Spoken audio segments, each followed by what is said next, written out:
Good morning, student. Today we start the chapter 2 of history of 8th class and it is the second part of this chapter.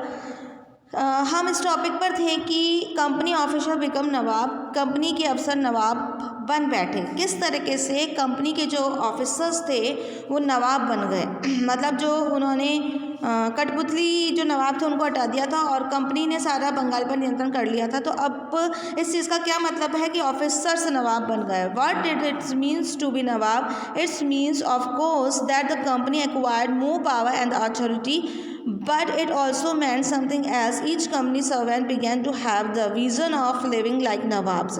नवाब बनने का क्या मतलब था कि इसका मतलब ये था कि कंपनी के पास अब सत्ता और ताकत थी, लेकिन इसके कुछ और फायदे भी थे। कंपनी का हर कर्मचारी नवाबों की तरह जीने के ख्वाब देखने लगा था। मतलब अब वो सोच रहा था कि मतलब हमें ही बनाया जाएगा अब इसका nawab. After the battle of the Plassey the actual nawab of the Bengal were forced to give land and vast sums of money as the personal gifts of company officers.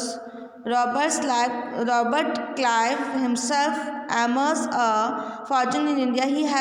He had come to Madras from England in 1743 at the age of 18. When in 1767 he left India, his Indian fortune was worth 401,102. Interestingly, when he was appointed governor of Bengal in 1764, he was asked to remove the capturing company administration, but it was himself cross-examined in 1772 by the British Parliament, which was suspicious of his vast wealth. Although he was acquitted, the committed suicide in 1774। Plassey के युद्ध के बाद बंगाल के असली नवाबों को इस बात के लिए बाध्य कर दिया गया कि वे कंपनी के अफसरों को निजी तोहफे के तौर पर ज़मीन और बहुत सारा पैसा देंगे। मतलब नवाब अब कोई था नहीं, अंग्रेजी ऑफिसर्स को ही नवाब बनाने का रखा गया था, लेकिन फिर भी जो वहाँ के नवाब थे उनको मजबूर कर दिया गया कि वह अंग्रेजी ऑफिसर्स को बहुत सारा तोहफा देंगे और तोहफे के रूप में बहुत सारा लगान या पैसा देंगे। खुद रॉबर्ट क्लाइव ने भारत में बेहिसाब दौलत कमा ली थी। 1743 में जब वह इंग्लैंड से मद्रास आया तो उसकी उम्र 18 साल की थी। 1767 में जब वह 2 बार गवर्नर बनने के बाद हमेशा के लिए भारत से रवाना हुए तो यहाँ उनकी दौलत 401 और 102 पौंड के बराबर थे। दिलचस्प बात यह है कि गवर्नर के अपने दूसरे कार्यकाल में उसे कंपनी के भीतर वाले भ्रष्टाचार को खत्म करने का काम सौंपा गया था, लेकिन 1772 में ब्रिटिश संसद ने उसे खुद भ्रष्टाचार के आरोप पर अपनी सफाई देनी पड़ी। सरकार को उसकी अकूत संपत्ति के स्रोत पर संदेह होने लगा। उसे भ्रष्टाचार आरोपी से बरी तो कर दिया गया, लेकिन 1774 में उसने आत्महत्या कर ली। यानी कि उसने बहुत पैसा कमाया और बाद में जो ब्रिटिश कंपनी थी उसे बहुत उस पर शक होने लगा, उसे फिर उसमें अपनी सफाई भी देनी पड़ी और एंड में 1774 में तो उसने सुसाइड कर लिया।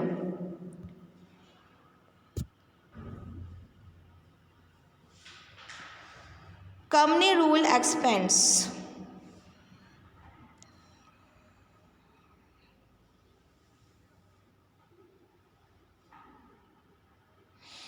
मतलब अब कंपनी का फैलता हुआ शासन, इसके बारे में हम पढ़ेंगे। If we analyses the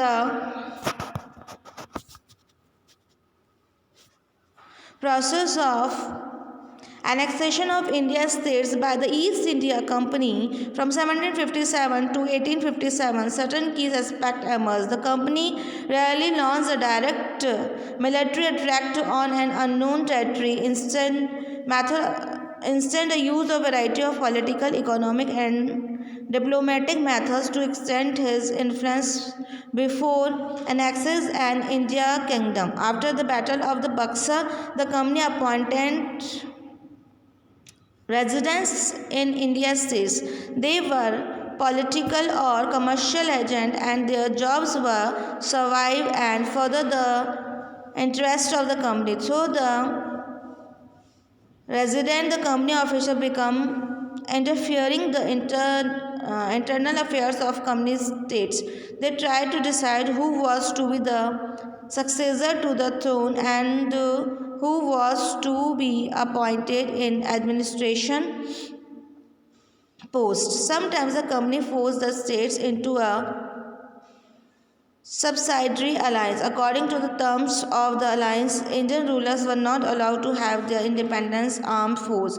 They were to be protected by the company but had to pay for the subsidiary force that the company was the support to maintain the for the purpose of this protection. If the Indian rulers failed to make the payment,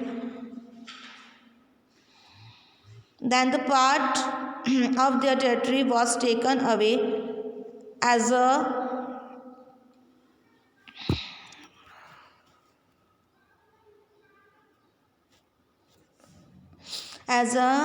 penalty. For example, when the Richard Wesley was the Governor General 1798 to 1805, the Nawab of the Awadh was forced to give over half of his territory to the company in 1801 as he failed to pay for the subsidiary force. Hyderabad was also forced to cut territories on similar ground.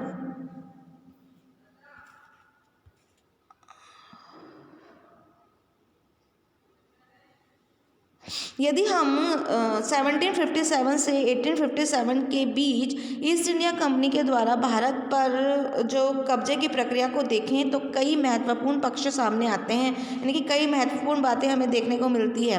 किसी अनजान इलाके में company ने सीधे सैनिक हमला प्राय नहीं किया। उसने किसी भी भारतीय रियासत का अधिग्रहण करने से पहले विभिन्न राजनीतिक, आर्थिक और कूटनीतिक साधनों का इस्तेमाल किया। मतलब एकदम से किसी के ऊपर उसने आक्रमण नहीं किया या अपने में नहीं मिला लिया, उन्होंने पहले सारी कूटनीति को अपनाया। बक्सर की लड़ाई के बाद कंपनी ने भारतीय रियासतों में रेजिडेंट तैनात किए। ये कंपनी के राजनीतिक या व्यावसायिक प्रतिनिधि होते थे। रेजिडेंट क्या होते थे? कंपनी के प्रतिनिधि होते थे। उनका काम कंपनी के हितों की रक्षा करना, उसे आगे बढ़ाना था। रेजिडेंट के माध्यम से कंपनी के अधिकारी भारतीय राज्यों के भीतरी मामलों में भी दखल देने लगे थे। अगला राजा कौन होगा, किस पद को किस पे बिठाया जाएगा, इस तरह से जो भी चीज़ें होती थी वो कंपनी के हक में तय करना था। कई बार कंपनी ने रियासतों पर सहायक संधि भी थोप दी थी। जो रियासत इस बंदोबस्त को मान लेती थी उसे अपनी स्वतंत्र सेनाएं रखने का अधिकार नहीं रहता था, उसे कंपनी की तरफ से सुरक्षा मिलती थी। सहायक सेना के रख रखाव के लिए कंपनी को पैसा देती थी। अगर भारतीय शासक रकम अदा करने में चूक जाते तो जुर्माने के तौर पर उनका इलाका कंपनी अपने कब्जे में ले लेती थी। उदाहरण के लिए जब रिचर्ड वेलेस्ली गवर्नर जनरल था, उस समय अवध के नवाब को 1801 में अपना आधा इलाका कंपनी को सौंपने के लिए मजबूर कर दिया गया, क्योंकि नवाब सहायक संधि करने के नवाब जो थे वो सेना के पैसे अदा करने में चूक गए थे। इस आधार पर हैदराबाद के भी कई इलाके छीन लिए गए थे। मतलब ये था कि यदि नवाब को सेना रखनी है तो वो भी कंपनी की सेना रहेगी और उसके लिए नवाब को अपनी सुरक्षा का टैक्स चुकाना पड़ेगा। तो इस तरीके से कंपनी ने जो नवाब थे देसी उनको बहुत परेशान कर रखा था।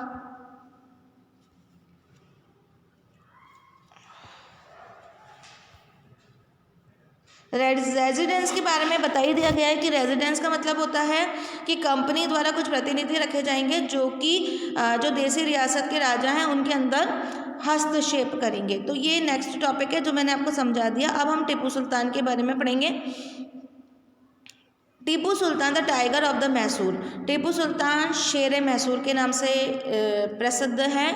The company resort to direct military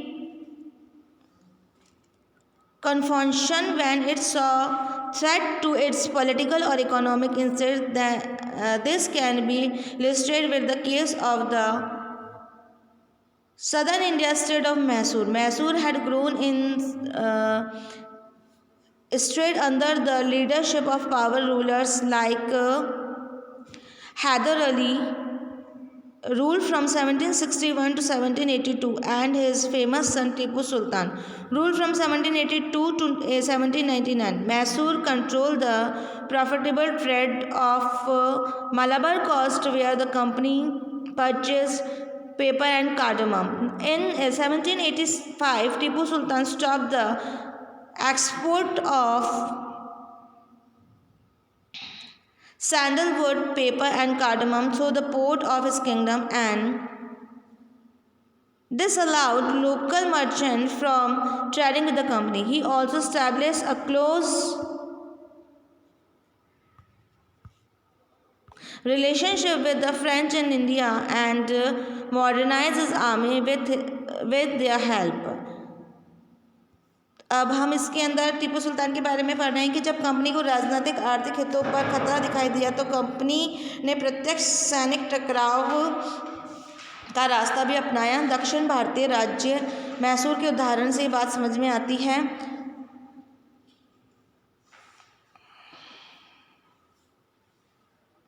Haider Ali और उनके विख्यात पुत्र टीपू सुल्तान जैसे शक्तिशाली शासकों के नेतृत्व में मैसूर काफ़ी ताकतवर हुआ था। मालाबार तट पर होने वाले व्यापारिक मैसूर रियासत के नियंत्रण में था, जहां से कंपनी काली मिर्च और इलायची खरीदती थी। 1785 में टीपू सुल्तान ने अपने रियासत में पड़ने वाले बंदरगाहों से चंदन की लकड़ी, काली मिर्च और इलायची का निर्यात रोक दिया था।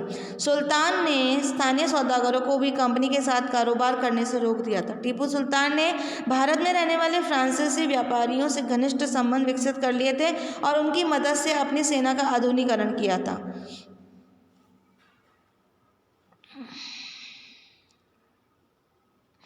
सुल्तान के इस कदम से अंग्रेज आग बबूला हो गए थे।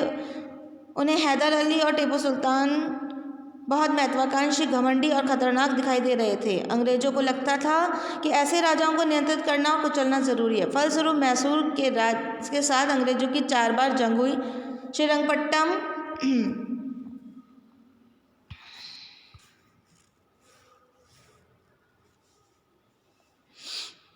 The British were furious. They saw Hyder Ali and Tipu are the ambitious author and the dangerous. मतलब ब्रिटिश सरकार को लग गया था ये दोनों बहुत ही खतरनाक हैं, साबित होंगे हमारे लिए, क्योंकि बहुत ही महत्वाकांक्षी हैं। For wars were fought with Mysore. 4 लड़ाइयाँ लड़ी गई मैसूर के साथ में 1767, 69, 80 और 84 में। 1790 से 92 और 1799 के बीच में 4 लड़ाइयाँ लड़ी गई।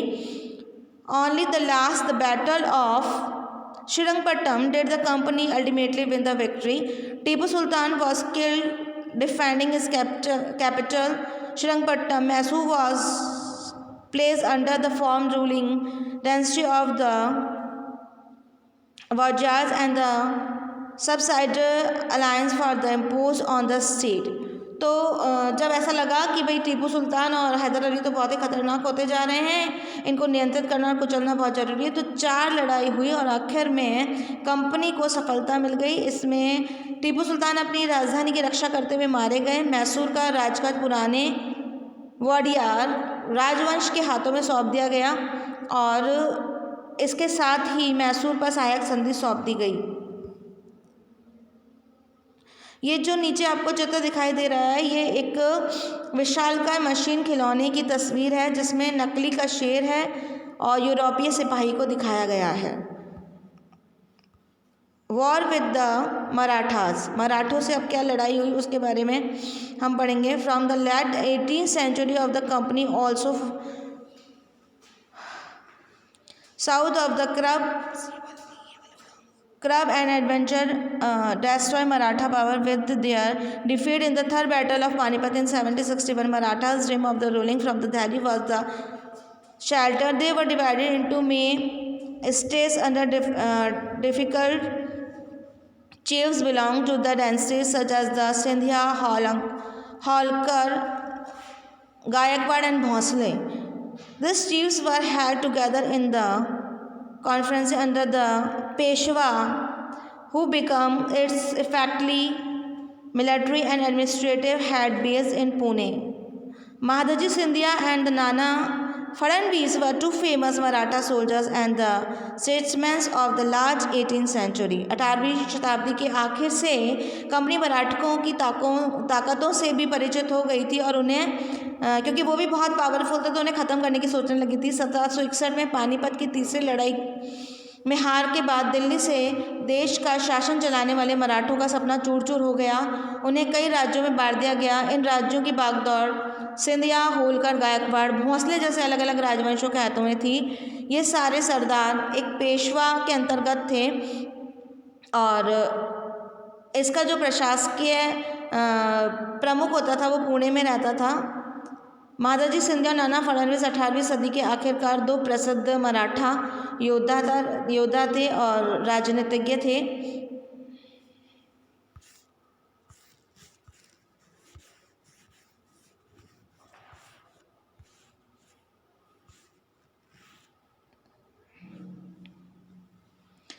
तो अब इसका जो पार्ट है इसे हम यहीं पे हमें कंप्लीट करना होगा। नेक्स्ट टॉपिक को हम अगले पार्ट में पढ़ेंगे। Thank you very much.